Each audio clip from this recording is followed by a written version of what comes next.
Welcome back to WKNC 88.1 FM HD1 Raleigh. I'm Hermajesty, joined today by my lovely co-hosts. Whippopatomus. And Three Bears in a Coat. Today we are with Southeastern Kentucky shoegaze grunge outfit Kanashii. Boys, how about you introduce yourselves? I'm Sammy Clifford. I play lead guitar and sing. I'm Smitty. I play bass guitar. How would you guys explain Kanashii to first-time listeners of the band? So if they're not like really well versed in shoegaze or anything like that, typically I'll always say like, it's like Deftones meets The Cure or something like that, We're just making a bunch of weird noises with a bunch of pedals and having a good time. So Oh yeah. Awesome. What was it like? I saw you guys getting on some shoegaze radars and stuff. So what was it like kind of hearing yourselves on the radio for the first time? Man, we were all just kind of freaking out about it, to be honest, man. It was really surreal. wasn't it? Yeah. We just kind of spazzed out, high-fiving each other in a room by ourselves. Yeah. It was So sweet. exciting. That's sweet. So you mentioned that you were previously, I saw that you were in a metalcore band. What kind of brought the shift aesthetically from metalcore to a more shoegaze and focus? It's a great question, man. So I did metalcore for like 12 years, Wow. I was in this band, and we had done a little touring and signed with the label and everything, and then I guess it got stale for me because I haven't listened to metalcore like daily since I was like 17, right? So like I've been listening to like shoegaze and like My Bloody Valentine, stuff like that since like I was like in my early 20s, and I've wanted to do this kind of project. I just could never find the right people for it, and now we have them, so it's just like this kind of a dream come true, Nice. That's awesome.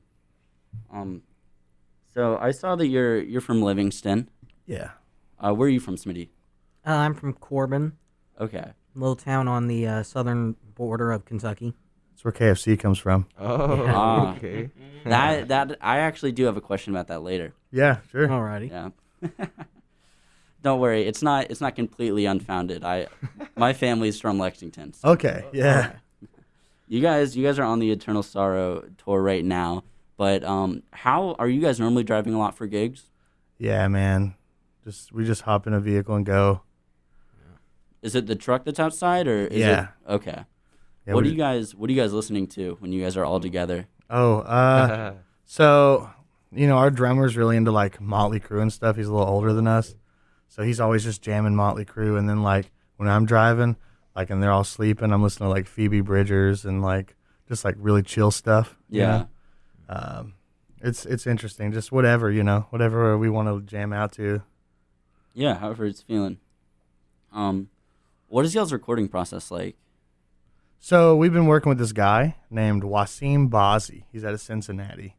Dude is just a master at his craft. Absolutely phenomenal. Yeah, we just go up there and I'll be like, dude, I wrote these like 5 songs. What can we do with these? And he'll be like, I like this, but I don't like this. And then he'll like push me to write something better, Oh, Okay. which is cool. So like it's kind of this really cohesive relationship where we're just creating more stuff all the time. Is he like chopping it up into bits and pieces, or like of each song to kind of figure out stuff? Sort of. It's like, I'll come with the bones of a song, and I'll have all my lyrics and vocal melodies written, and then he'll be like, man, you've got a great song, but it's 7 minutes long. How about we cut it down to 4? Just stuff like that. Okay, so are you guys kind of playing like matching, where you guys will jam on a track and then be like, oh, I think these lyrics will work with this, or how does that normally come together? So this is gonna sound weird, but for me, man, like I'll write like a general idea. For me, it's like whatever I'm feeling in the moment. Like I'll write about that emotion or maybe a past trauma, something such as that, and I'll put that in negative energy into something positive and write that, and it helps me deal with that kind of stuff. Okay. Beautiful. Yeah. So are you doing that like on an acoustic guitar? Sometimes, man. Sometimes I'll write our song acoustic, and then transpose it into something electric. But a lot of the time, we're just all in a room together, and we just jam, and it just comes out, man. It's just magic. Yeah. Yeah, 'cause that's something that's always really interesting to me is because I know kind of the lead songwriter always, he knows what you want in your head, but kind of how you convey that to the full instrumentation of it. Yeah. Really interesting. What was it like playing Skullfest with a whole bunch of like peer bands, especially like as something back after COVID? So that was a cool show, man. We played in a wrestling ring. Oh, Which was rad. You know, there's all these wrestlers just like pile driving each other. Oh, okay. It was sick. That was like our first like real show back, and I have to say it felt great. You know, last night we played, and I mean we love being able to do that. So Awesome. Do you interact with a lot of the other bands that are similar to you, or are they similar, or are they just kind of localish? So there's not really a grunge shoegaze. There's definitely not a shoegaze scene in Kentucky at all. Everyone's either like Hank Williams Jr. or like Pantera. You know, it's like that's the vibes. You know. Yeah. Like a lot of hardcore bands, a few metalcore bands. Yeah, but there's not really a lot of on the chiller side of things. You know. Okay. Yeah. So like, I mean, obviously Kentucky's really known for their bluegrass. Yeah. And I assume y'all were raised around it. Did you guys just kind of forsaken that, or has that influenced you in any way? Dude, I'll be honest. This is gonna sound terrible, but with just the way I grew up, I didn't even really get to listen to music like by choice really until I was like 14. So like I didn't even understand that I even liked music until I was like a teenager. You know, and then I got super into it. I just became obsessed with it. You know, it was cool. Were there like local things going on, or would you say you were raised more by like pop culture and music culture in that sense? MySpace, dude. MySpace. Yeah. Like 2008 MySpace when I was in high school, you know. Yeah, just finding all the bands on there and stuff. Yeah, that was a huge one. Like I was really into like Circus Survive and stuff like that, man. It's like one of my favorite bands on the planet, and that really inspired me to get into writing and Nirvana and stuff like that. So Yeah, I saw that you said that or you had learned at some point at least every Nirvana song. Is that true? Yeah, dude. Okay. Every single one. I could play every Nirvana song in their entire discography. Yeah. Dang. Okay. So I remember like that. would you guys add a Nirvana cover to your set and kind of Kanashify it, or is there another maybe artist that you would want to incorporate? We actually have like 3 Nirvana covers in our repertoire. We just don't always play them live. Yeah. Like if we need an extra little bit of time, we'll do it, you know. But we kind of make it our own, add some like reverb and you know, lots of shoegaze guitars in there, and it's cool. You know, it sounds awesome. Yeah, that sounds incredible. Just kind of space it all out. Yeah. You said that you had previously lived in LA for a little bit. What kind of brought you out there after high school, and where? What was that journey like? Well, I grew up around some not so great people, you know, and to get away from like some of the certain things that were going on in my home, I kind of lived in my car and like went out to LA for 3 years. Wow. I was homeless out there and just played acoustic guitar, and that's how I like survived, man. Like I would like play every day until I could eat something or get a hotel or whatever, you know, or sleep in my car. So that was the vibe at the time, man. You know, just survive through music, and I did for 3 years, man. That's and so cool. Yeah. You went on a journey. yeah, for sure, man. It was an It sounds adventure. like- yeah. So what brought you back? You know, LA's not that great of a place, my dude. Like That's what I hear. I honestly. believe it. Yeah. it's a rough place, For real. man, and it's expensive. Yeah. Like an apartment's like $2,000, you know, for one Right. bedroom. Like I ain't trying to live like that, you know. Traffic. Yeah, and traffic's the worst, bro. Yeah. Yeah. So I saw you guys have sort of like practiced and played at White Rabbit Records, and I saw that you guys had the sticker for it out back on Yeah. the truck. So would you guys almost call that like a home base, or how local is that to y'all? So that was in Corbin. We practiced there a lot, and we love the owner, Zach. He's a great dude. He's a homie, you know. It was kind of like our home base for a long time until, you know, we decided to start practicing in our own houses and things like that. And man, that's just, it's a lovely place. They have some of the best records and stuff. Like it's just a cool place. Nice. So, was there a moment when you realized, like, you kind of mentioned, like, you like realized, oh, like I can listen to music for myself now. Like, was there like kind of a moment or like a band that either of you guys remember where you were like, oh, like I don't like top 40 or bluegrass, like I'm into this like other avenue? Honestly, the first band for me was The Offspring. I heard them when I was like 12, 13 years old, just watching videos on YouTube, and just something about that stuck out to me. That was the first time I really actually noticed music as more than just something in the background. And for me, man, there's two moments for me, right? I had my aunt had a couple old CDs, and this is like when I'm like 14, discovering music really for the first time. Mm-hmm. And it's so lame sounding, but I found this AC/DC CD, and there was a song called "Let There Be Rock." It just had this ripping guitar solo, and I was like, "What is that, dude? Like, I want to do that." And then I really got into. I heard Nirvana's "Nevermind" for the first time, and I was like, It's over. "That's the sickest thing I've ever it. heard." I was like, "I relate to this, bro. Like, I'm trying to do that." So. Hell yeah. All right, you're listening to WKNC 88.1 FM HD1 Raleigh. We are here interviewing Kanashii, and here is one of their tracks, Shinigami, off their new E EP.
You're listening to WKNC 88.1 FM HD1 Raleigh. That was Shinigami from Kanashii's new EP. I'm Hermajesty, and I'm joined with my co-host, Whippopatomus and Three Bears in a Coat, and we are here with Kanashii, the shoegaze grunge outfit. I was talking to you guys just before we started recording, and when I was doing my research, you guys came here from Ohio yesterday? Yeah. That is, how long of a drive was that for you? So for us, like with stops and everything, it was like 10 and a half hours. And we haven't been to bed yet, man. We're just like, yeah, I'm dead inside. Now, we appreciate you coming, especially on such short notice, because we've only got two of you, because I think the other two members you told me are just passed dude, out. as soon as we got back like to the hotel and checked in Chapel Hill, dudes just dropped. Yeah, absolutely. It's great. Absolutely. When did you get on the road then? We played our set and everything, man, and then we left out like 10 p.m. Wow. That is amazing. Again, I appreciate you then making that crazy drive here. is this the first time you guys have toured like this? With this project, for me, absolutely. This is actually Smitty here and like everyone else in the band's first tour ever. So Oh, wow. This is actually something I've been wanting to do since I was like 12 years old when I Right. first started playing guitar. Yeah, living on the road, Yeah, playing what shows. is, as a new touring musician, what has that been like for you? It's very exciting. Yeah. Of course, it's got its stresses and such, but I think it's Sure. very much worthwhile. would you say it's exhausting? Oh, absolutely. But I do think it's worthwhile, and really, the way I've been seeing it, as long as this all goes well, which I think it is going well, everything's gravy from here on out for me. Would you rate the exhaustion on a scale of 1 to 10? Dude, I'm always exhausted. Yeah. So it's like Yeah. I have sleep apnea, dude. So like I'm Oh, always wow. tired. So you know what? It's a lifestyle. This is like a 5 for me, dude. I'm honestly lost concept of numbers at this point. This look. Do you see the eyes? Like they're so Oh, yeah. bloodshot from being sleepy. Like Hey, I get it. You gotta. For the listeners, Smitty's eyes are almost closed just while he's trying to exist. No, we appreciate it. So No problem. after you play at the local 506 tomorrow, you're headed down to Florida. How yeah, did you manage to get such a wide range of places to play at for this tour? man. I've been in the industry for like 11 years, 12 years, something like that, and Yeah. I've played all over. So Yeah. I've got a lot of homies in different places, different area codes. Yeah. So we're just rolling through, man, while we can, Absolutely. No, that'll be a good time. I've looked at the venue for a little bit in Florida, and you guys would definitely be able to speak more to it. It looked pretty nice. So. Yeah. Kind of jealous. No, so what led you to calling this the Eternal Sorrow Tour? Because the music's real sad. Okay. Sure. And is that tied into your band name and your band name origin at all? Or? Yeah. Kanashii, so I've been studying Japanese for the last 2.5 years because Oh, wow. I'm going to Japan next year. Oh, that's awesome. So for me, I've always been really into Japanese culture and it's just something that's really important to me. So Kanashii just means sad, sorrowful. It's kind of just like this sorrowful being kind of. And music for us is kind of like a therapy, this cathartic release. So it's turning this negativity into something beautiful, essentially. Therapy. Yeah, it's therapy, dude. No, it's phenomenal. Music has that great power, especially if you use it that way. Yeah, that's the goal, man. amazing. Yeah, I hate to take this question from the two of you, but I have to know. I watched the Ego Death music video. And that was one of the wildest music videos I've ever seen. I don't know how to even ask a question about it, but what was that creation process like? So it's a very psychedelic video. Yeah. It's about ego death.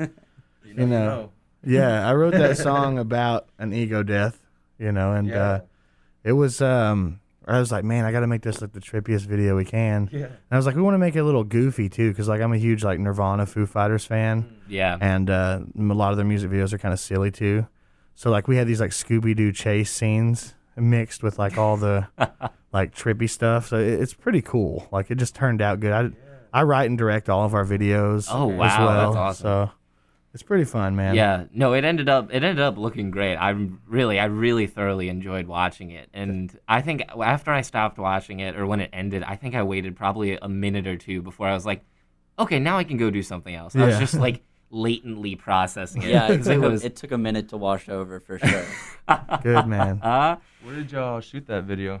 That was actually at White Rabbit Records. We were there, and we were like, hey, Zach, man, can we use all your cool lights and stuff? And you know, this cool alleys, man. Let's do it. So it's in Corbin, Kentucky, like 3 miles from the original KFC. It's Do you guys know the 11 secret herbs and spices? Listen, man, I'm pretty sure that's just like some kind of fake thing, and they just put salt and pepper on it, bro. Like, I don't know. Like, Hold on. Since we're talking about chicken, have y'all had Bojangles though? bro, yeah. Bojangles over KFC and Y'all, Thank you. Absolutely. y'all ever had In-N-Out, bro?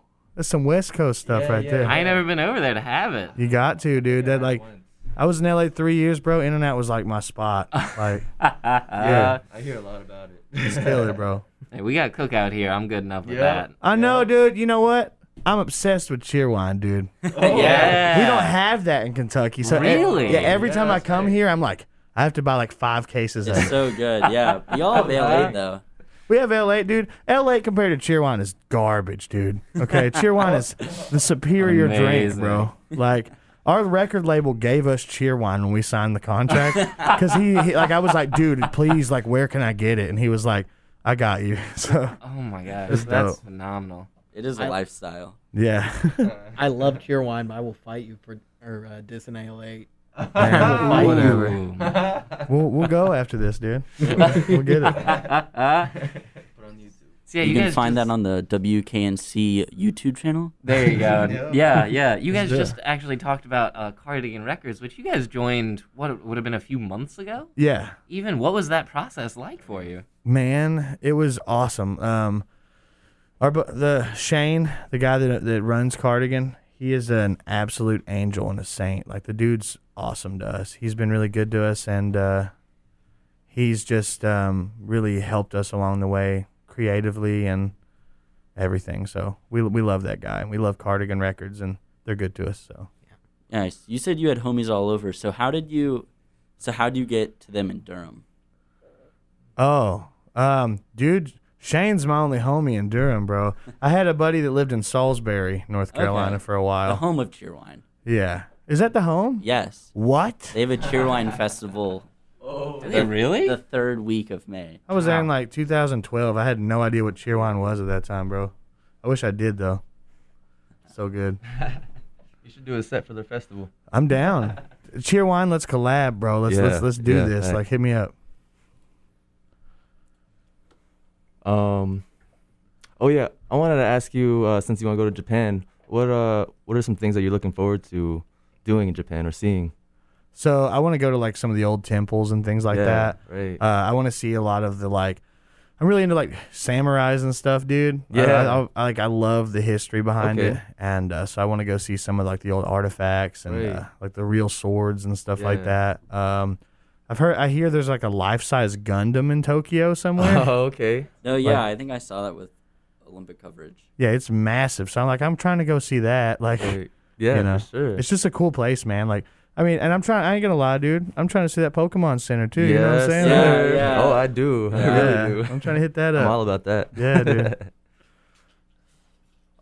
Yeah, I really love Japan too. That's definitely one of my goals. I definitely want to try the food there. Oh, dude, yeah. Sushi's like my favorite, hibachi, sake, you Yeah. know, all of that. Oh, dude, I have sake before every show, yeah. dude. Like, oh, seriously. for real? Yeah. Okay. I go pick it up, and I'm just like, Love it. So Yeah. you really love the culture then. I do, I man. feel that. I do, So are you into anime? dude. Of Obviously, course, right? of course, bro. You know, what's your favorite anime? Hunter x Hunter. Hunter Classic. x Hunter, bro. Yeah, you dude. already know. You already know. I just finished the like 6th season. yeah. It was Oh, you sick. just finished it? Yeah. Okay. Yeah. Yeah. I'll have to go with original Dragon Ball. Of Oh, course, yeah, dude. yeah, That's classic. legendary, bro. Like, yeah. of course, I've been like keeping up with Super and all that stuff too.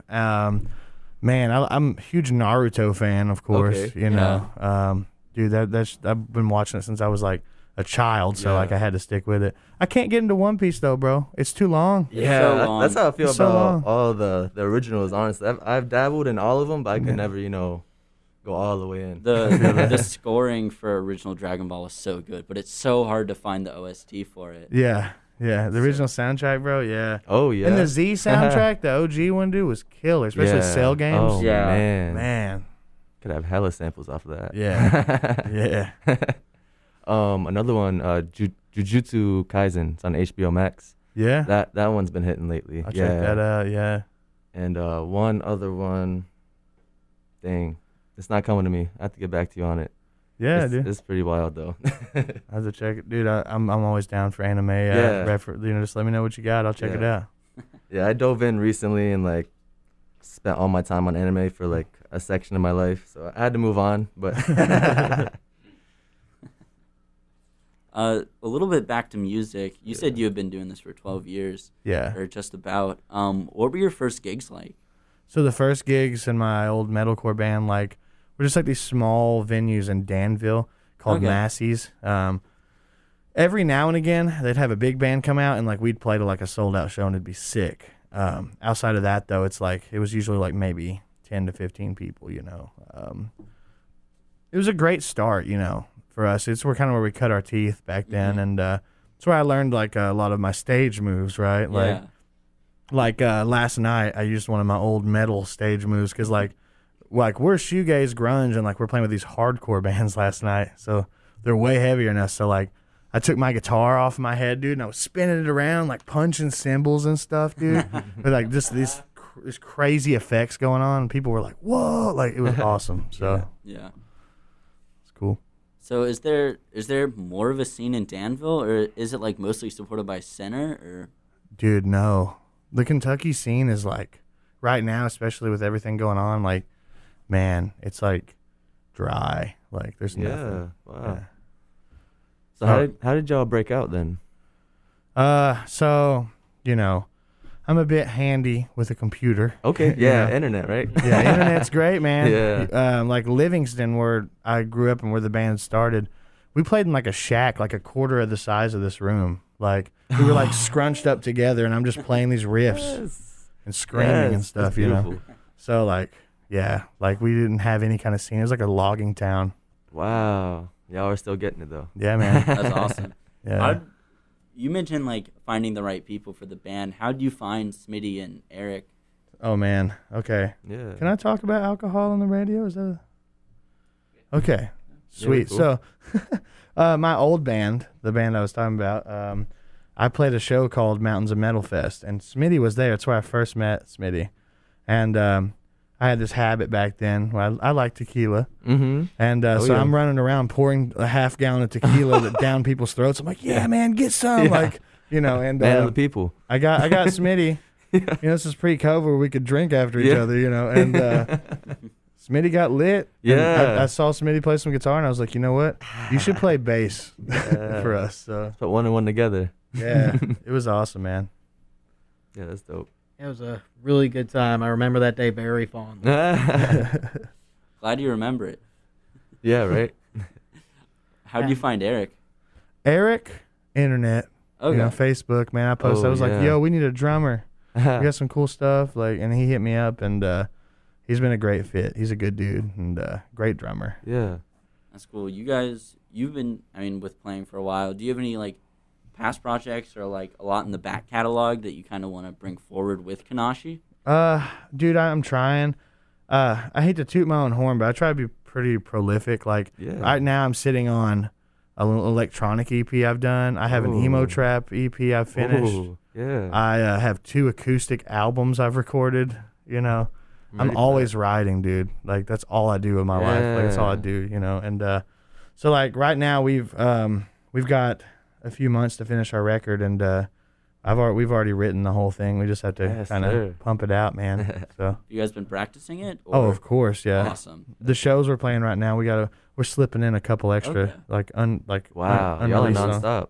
Yeah, man. You got to keep going, dude. Yeah. Is obviously the album release is the next thing in the pipeline, and then currently in sight is finishing the tour. What is kind of the vision going forward with Kanashii? Well, for me, man, I'll be honest. It's not about money or anything like that.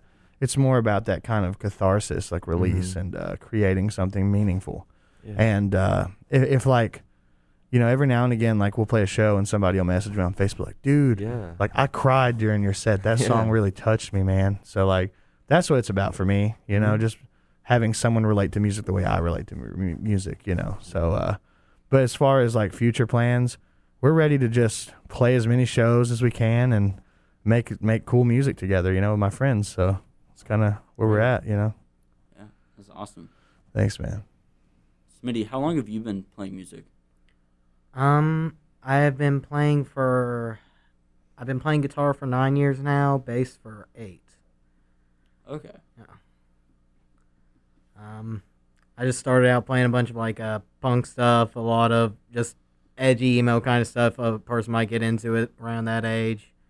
And just over the years, I started getting into some weirder and weirder stuff, and I think a big part of that lends to how I managed to meet Sammy. Yeah. Awesome. What role does everybody play in the band while recording? Because obviously you come in with sound, Sam. You come in with songs. Yeah. But then how does everybody kind of play into the dynamic of the band? So I come in with like the bare bones. Like I'm like, okay, this is the chord progression.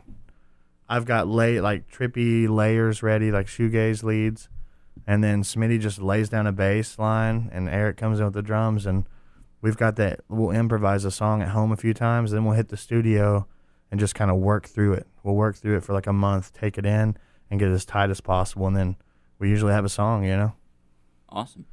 All right, we're going to take a quick break from the interview with Kanashii. This is Ego Death by Kanashii.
Welcome back to WKNC 88.1 FM HD1 Raleigh.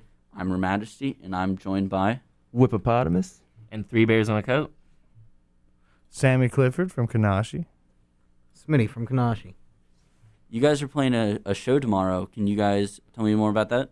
So, Cardigan Records is having a 8th anniversary show, and it's going to be at the local 506. It's going to be a killer time, you know. We'd love to see some people come out.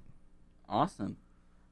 This is just more of a fun question, but from the 96 color pack of Crayola crayons, Yeah. what is your favorite color? Oh, dude. Indigo, bro. Oh, Okay. yeah. That's a nice good one. color. I like that. What about you? I was actually going to say indigo, too. Then I'll go with teal, dog. You know, Yeah, teal's okay. dope Yeah, too. fair. Ah, man, that was gonna come to me. Magenta. That's the color, right? Yes. Ooh, I like magenta. I gotta go with teal too. I'm with Smitty on this one. I'm a big cornflower blue man. That's good. What are some things that we haven't touched on today that you want the listeners to know, either about Kanashii or about whatever? It's a great question. If you enjoyed our songs, feel free to check us out or something. We're just making music and having a good time, and we hope that you guys do too. And if you listen to us, so. Yeah. Where can they find you on social media? So we're on Facebook, Twitter, Instagram. It's just it's usually just under Kanashii Band. Okay. And that's Kanashii, Kanashii. Yes, that's absolutely correct. You can see Kanashii live tomorrow, Friday, August 13th, at the local 504. Doors open at 7. Show starts at 8, along with In Serenade, The Second After, and Through the Tall Woods. I'm Hermajesty. Whippopatomus And Three Bears on a Coat. The band is Kanashii, and this has been an interview.